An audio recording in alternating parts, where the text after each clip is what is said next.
I'm probably the only person who, whenever they see the Olympic torch on the commercials, starts singing Eternal Flame by the Bangles. Turn around, give me your hand, darling.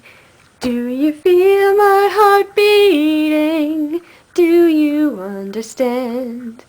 Am I only dreaming, or is this burning an eternal flame? I do the same thing at the Kennedy actual Eternal Flame.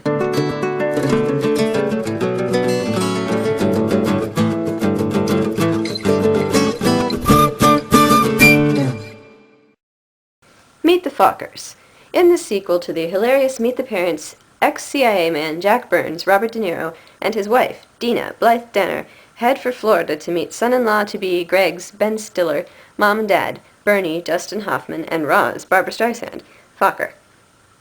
Unlike their happily matched offspring, the senior Burns and Fockers find themselves in a situation of opposites that don't attract. I'm excited because I love everybody in that movie. And I realized, you know how Pam Burns in the first movie is a teacher? I haven't seen the second one yet. Don't spoil me. I'm going to watch it tomorrow. But you know how Pam is a teacher?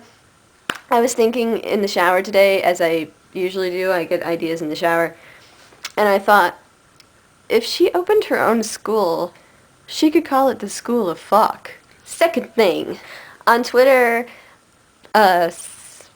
Friday, I'm such a weirdo.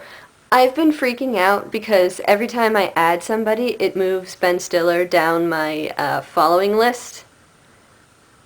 And I didn't want that. I'm trying to keep him on my following list because he's like the one, no offense other celebrities, but he's like the one famous person that I always want to see there whenever I go to my page. And I want him to be there because I want other people to be following him because he's a good man. But anyway, I was freaking out because I couldn't figure out how to keep him there. And I really wanted to be in control of who was on my page because he's like my special...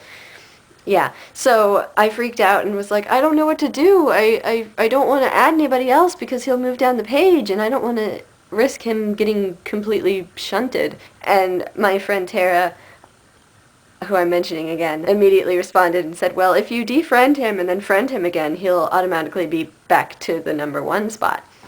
And I was like, oh my god, you can do that? But then I was freaking out because I didn't want to have to defollow him for a second. But then I did. I just realized that nothing can kill a vlog like too much exposition. Bonus points to whoever knows what that's from. But anyway, yes, I was being a loser freak on Friday, freaking out over how I could keep Ben Stiller in the number 1 slot. But immediately my friend responded and answered, and so I was able to figure it out, and now he's gonna be there forever. Several hours later, my sister put in the Goonies, and we were watching the Goonies, and I was on the computer talking to my friend. All of a sudden, I see the little flash in the corner, and I see it out of the corner of my eye, of Ben Stiller's smiling sunglasses face. And I was like, what did I say?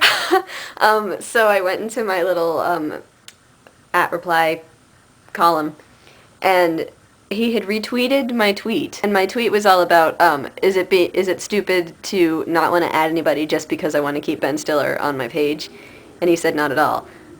But the best part to me is that in order to comment to the tweet, he had to go into it and shorthand some stuff, and it made me feel bad because there's no better sign of how wordy you are than Ben Stiller having to shorten and edit what you've said. But it made me laugh and laugh and laugh. I've been shorthanded by Ben Stiller. And that's all I really have time for today, so on Tuesday I will talk about some more fun things that happened this weekend, and until then, I hope you have a spiffy weekend and enjoy the closing ceremonies.